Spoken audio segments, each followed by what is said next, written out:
선지자를 믿으십니까? 선지자를 믿으십니까? 왕이요, 아그리파 왕이요, 선지자를 믿으십니까? 선지자를 믿는다. 왜 이렇게 돌아갈까? 그냥 예수를 믿으십니까? 믿으시는 줄 아나이다. 이게 목적인데 선지자를 믿으십니까? 이렇게 말하니까 한번 이렇게 돌아가는 듯한 그런 느낌이 듭니다. 이게 지혜로운 거죠, 사실은. 지혜로운 겁니다. 선지자를 믿습니까? 모세와 엘리야를 믿습니까? 선지자, 먼저 아는, 하나님의 뜻을 먼저 알려주신, 먼저 아는 자. 참 선지자는 귀한 존재입니다. 세대마다 시대마다 하나님의 뜻을 전달하기 위해서 하나님께서 세우신 사람들, 하나님께서 부르신 사람들, 하나님의 뜻을, 그리고 하나님의 경고를 전달하기 위해서, 하나님의 뜻은 하나님의 의지와 하나님의 계획을 전달하기 위해서 선지자를 세웠습니다. 아버지의 뜻, 하나님의 뜻 전달하려고 선지자를 세우신 건데, 마태복음 7장에서 우리 주님께서 나더러 주여 주여 하는 자마다 다 천국에 들어갈 것이 아니다. 천국에 다 들어가는 것 아니다. 다만 하늘에 계신 내 아버지의 뜻대로 행하는 자라야 들어가리라. 주님께서 그렇게 말씀하셨거든요. 거기에서 아버지의 뜻대로 행해야지만 천국에 들어갈 수 있다. 주여 주여 하는 자가 천국에 다 들어가는 것 아니다. 입술로만 살아서 말끝마다 주여 주여 한다고 해서 천국에 직행하게 될 거다, 천국이 보장될 거다, 주님께서 그렇게 말씀하시지 않으셨습니다. 하늘에 계신 내 아버지의 뜻대로 행해야 된다. 그래서 아버지의 뜻이 뭐냐? 데살로니가전서 5장, 항상 기뻐하는 것이 하나님의 뜻이다. 범사에 감사하는 것이 하나님의 뜻이다. 쉬지 말고 기도하는 것이 하나님의 뜻이다. 우리가 오늘도 기쁘게 사시기를, 그리고 범사에 감사하시기를, 그리고 항상 기도하시기를 주의 이름으로 축복합니다. 이게 그리스도 예수 안에서 너희를 향하신 하나님의 뜻이다. 사도는 분명하게 그렇게 말하고 있습니다. 하나님의 뜻, 하나님의 사랑과 하나님의 계획. 우리가 딱 보면 하나님의 뜻 하니까 하나님의 의지, 하나님의 계획, 이렇게 하나님께서 뭘 하실 건지 이것에 대한 생각 때문에 사실 아버지의 뜻대로 행한다라고 하는 것이 두려운 일이죠. 사실은 용기도 없고요. 하나님의 뜻은 선하고 하나님의 뜻은 아름다운데 그 썩지 않는 하나님의 뜻을 이루기 위해서 우리를 세우셨는데, 우리를 부르셨는데, 우리는 그 아버지의 뜻에 대해서 민감하지 못하고 또 아버지의 뜻대로 행한다라고 하는 것 자체가 두렵고, 그래서 주저할 때가 많은데, 하나님께서 아버지의 뜻이 무언가를 나를 통해서 어떤 것을 시키려고 하는 것이 아닌데, 하나님의 뜻이 그 정도 것이 아닌데도 불구하고 우리는 하나님의 뜻에 대해서 사뭇 조심스러워합니다. 그런데 하나님의 사랑과 약속, 하나님의 품으로 돌아오는 것, 분명히 22절 말씀에 선지자들과 모세가 반드시 되리라고 하는 것, 23절에 그리스도가 고난당하는 것, 죽은 자 가운데서 먼저 다시 살아나셔서 이스라엘과 이방인들에게 빛을 전하실 것, 하나님께 돌아와서 하나님께 회개하는 것, 이게 구세주를 세우신 하나님의 뜻일 것입니다. 하나님의 뜻, 구세주, 구원자, 메시아. 그래서 메시아께서 오셔서 죄의 문제를 해결하고, 그리고 하나님과의 관계를 회복하고, 예수께서 오셔서 하나님의 그 뜻을 온전하게 우리에게 알려주시고, 그리고 사랑과 섬김의 본을 보여주시고, 영원한 생명을 주시고, 약속을 주시고, 소망 가운데 살게 하시는 예수 아들을 보내시는 것이 하나님의 뜻의 총화 전체인 것이죠. 여기서 우리는 선지자와 왕과 제사장, 이 삼중직과 관련하여서 선지자가 좀 독특한 점이, 왕과 제사장과 좀 다른 점이 있습니다. 왕과 제사장은 없었던 때가 있었습니다. 왕이 없었던 때가 있었죠. 또 왕이 있었지만 실질적으로 아무런 도움도 주지 못했던 때가 있었습니다. 제사장이 있었지만 성전이 무너져가지고 그 제사장의 직무를 수행하지 못할 때가 있었다는 거죠. 그러나 선지자는 한 번도 빈 적이 없었습니다. 선지자의 그 이 직분이라고 하는 것이 그래서 다른 거죠. 선지자는 일단 왕과 제사장과 다른 점이 뭐냐면 부름받아야 된다는 거예요. 왕하고 제사장은 세습입니다. 세습이죠. 처음에 첫사람 아론을 하나님께서 세우실 때 그 아론을 하나님께서 직접 세우시고, 그리고 제사장 직책은 세습하게 되어 있었습니다. 그런데 왕과 제사장은 세습인데 선지자는 부르심입니다. 다르죠. 선지자는 부르심이고 또 세습을 하지 않고요. 선지자가 선지자를 잇는 적은 없습니다. 아버지가 선지자라 그래서 아들이 선지자인 건 없죠. 엘리야와 엘리사도 부자지간이 아니죠. 스승과 제자지간이고 또 아브라함 때는 선지자가 없었습니다. 아브라함 때는 선지자가 없었는데 아브라함이 선지자의 역할을 했죠. 그렇기 때문에 한 번도 하나님께서 자기 백성과 관계하시면서 자기 백성을 인도하시면서 선지자를 보내주신 적이 안 보내신 적이 없다는 거죠.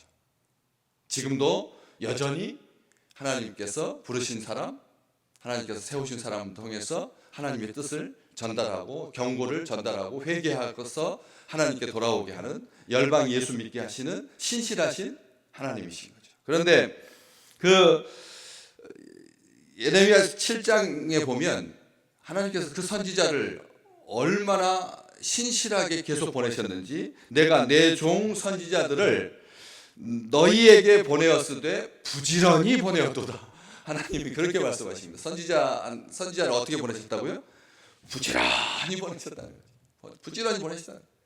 왕과 제사장은 있을 때도 없고 없을 때도 있지만, 있어도 그 기능을 못할 때도 있었지만, 선지자는 하나님께서 부지런히 지금도 여전히 신실하게 하나님께서 보내시죠. 주의 종들을 보내시는 겁니다. 보내시는데 너희가 듣지 아니하였도다. 우리 주님께서 비유를 들면서 악한 포도원의 그 농부들을 비유로 들잖아요.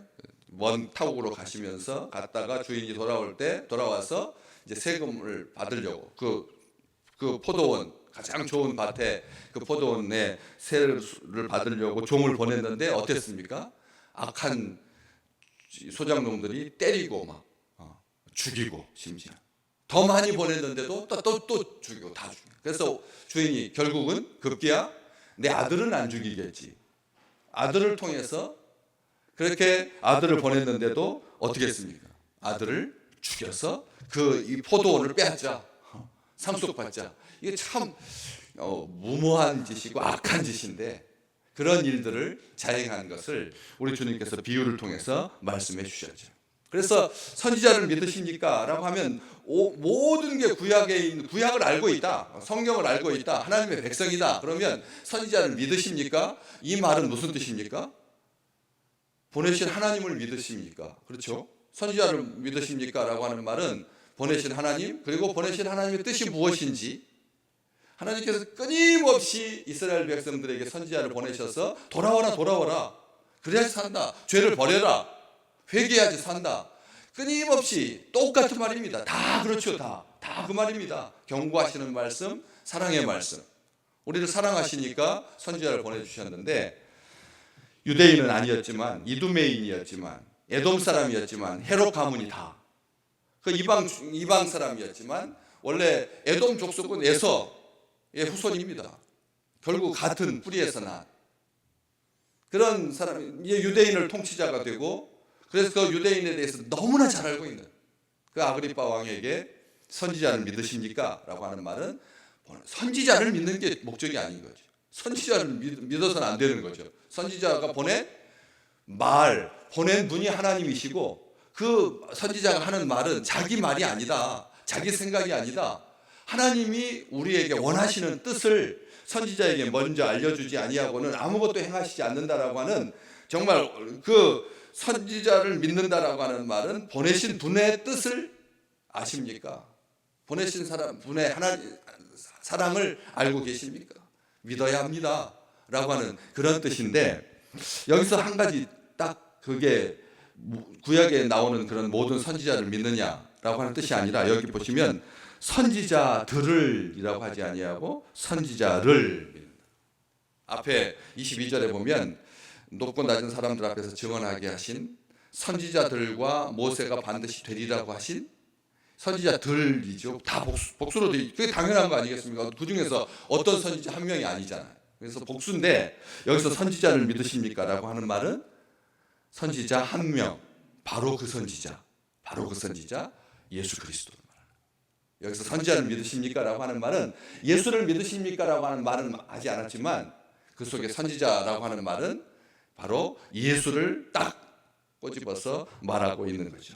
선지자를 믿으십니까? 예수를 믿으십니까? 라는 뜻입니다. 그런데 왕은 선뜻 대답하지 못합니다. 누가 대답합니까? 바울이 자기가 묻고 자기가 대답합니다. 믿으시는 줄 압니다. 이렇게 딱 말을 하고 있습니다. 믿는다라고 말하면 그들이 선지자들이 예언했던 바로 오실 예수 그리스도 메시아, 예수를 믿으십니까? 그래서 예수를 시인하게 되는 것이죠. 그러면 유대인들과 관계는 엉클어지게 되는 거고, 많은 로마의 관료들과 그다음에 유대의 지휘관, 지휘자들, 그리고 군인들, 신분 높은 사람들 앞에서 언뜻 대답하지 못하고 주저하고 있을 때 믿으신 줄 압니다. 이렇게 자기가 바울이 대신 답을 해줍니다. 내 앞에서는 예라고 말하지 못하지만 난 믿기를 원합니다. 여기 어제도 말씀 보셨지만 베스도가 바울의 변명을 듣고 크게 소리내어서 바울아 네가 미쳤다. 너의 많은 학문이 너를 미치게 한다 했을 때 25절에 바울이 베스도한테 베스도 각하여 내가 미친 것이 아니라 참되고 온전한 말을 합니다. 라고 하고 그 다음에 26절 갑자기 말을 뚝 끊고 한마디만 베스도에게 해주고 나는 참되고 온전한 말 합니다. 나는 미친 건 아닙니다. 이렇게 말하고 아그리빠 왕에게 말하고 있어서 이 아그리빠를 예수 믿게 하려고 아그리빠에게만 쭉 마무리 끝까지 이제 최후 진술인데 최후 자기 변호인데 그렇게 아그리빠만 이 목적으로 하고 있는 것이 아니라 원래 이 그 헬라어에 보면 이렇게 되어 있습니다. 모두가 예수 믿기를 원하는 바울의 마음. 아그리빠 왕이여, 왕께서도 이 일에 대하여 알고 계시기에 내가 그에게 거리낌 없이 말하는 것을 베스도에게 여기는 베스도가 안 나와 있잖아요. 내가 왕께 담대히 말하노니 이렇게 말하고 그냥 왕에게만 이 일에 하나라도 아시지 못함이 없는 줄 믿나이다. 이 일을 한쪽 구석에서 행한 것이 아닙니다. 아그리빠 왕에게만 하는 것 같지만 말 속에는 이런 의미가 담겨 있다는 거죠. 왕께서도 이 일에 대하여 알고 계시기에 내가 그에게 꺼리낌 없이 말했습니다. 베스도 총독에게. 또 그 뒤에도 나는 그가 이 일에 대하여 무엇 하나 모르는 것이 없음을 확신합니다. 베스도가 이 일과 관련하여서 모르는 것이 하나도 없다라고 하는 것을 나는 확신합니다. 이런 뉘앙스, 이런 투라는 거죠. 우리 성경에는 아그리빠 왕이 이 일에 대해서 이 지금 자기와 관련돼서 예수와 관련돼서 일어난 일, 유대 사람들에게 그 당시 2000년 전에 그 유대인들에게 예수님께서 십자가에 못 박히시고 그다음에 뭐 기적을 행하시고 그때는 온 유대인들이 딱 그 하나만 것이 다 이 일이었습니다. 다른 일은 하나도 없었습니다. 이게 예수의 일이 전부였습니다. 가난한 사람들, 눈먼 사람들, 병든 사람들, 그렇게 아픈 사람들 우리 주님께서 다 고쳐주셨죠. 피곤해서 그 배에서 잠이 들 만큼 하루 종일 그 환자들을 다 보셨는데 다 치료해 주셨는데 말씀 전하셨는데 5,000명 먹이셨는데 무리로 걸으셨는데 모를 사람이 어디가 있겠습니까? 그래서 당시에 이 일이라고 하면 예수 일밖에 없었습니다. 하나님께서 얼마나 유대인들을 사랑하셨는지 오늘도 우리의 모든 일이 예수의 일 되시기를 주의 이름으로 축복합니다. 그래서 주님 그 일을 당신만 믿고 구원받는 것이 목적이 아니라 이 자리에 그 뒤에 나와 바로 그렇게 나와 있죠. 뭐라고 되어 있냐면 이 31절 말씀 29절 말씀 바울이 이르되 말이 적으나 많으나 당신뿐만 아니라 오늘 내 말을 듣는 모든 사람도 다 이렇게 내가 이렇게 결박된 것 외에는 어떻게 하기를 나와 같이 되기를 나처럼 예수 믿기를 나처럼 구원받기를 원합니다. 지금 바울은 그렇게 말하고 있는 거예요. 당신뿐만 아니라 모든 사람들이 여기에 있는 접견 장소에 있는 모든 백성들이 다 예수 믿었어. 우리 하나님은 누구든지 얼마든지 부르시는 하나님이십니다. 하나님은 누구든지 얼마든지 부르십니다. 하나님께서 예수 믿게 하시고 생명을 얻게 하시고 믿는 자들과 함께 기업을 누리게 하시고 장차 우리의 내세까지 천국의 하나님의 나라까지 다 우리에게 허락해 주신 줄 내가 믿나이다. 오늘도 그렇게 믿음으로 고백하고 믿음으로 일을 대하고 믿음이 우리 가운데 행하시는 그 하나님의 놀라우신 정성을, 그 하나님의 일관성을 한 번도 우리에게 선지자를 보내시지 않은 적이 없으신, 부지런히 보내셔서 온 세상이 듣기를 원하시는 그런 놀라운 하나님의 은총이 우리와 우리의 후손들과 우리나라의 열방 가운데 가득하기를 간절히 소망합니다.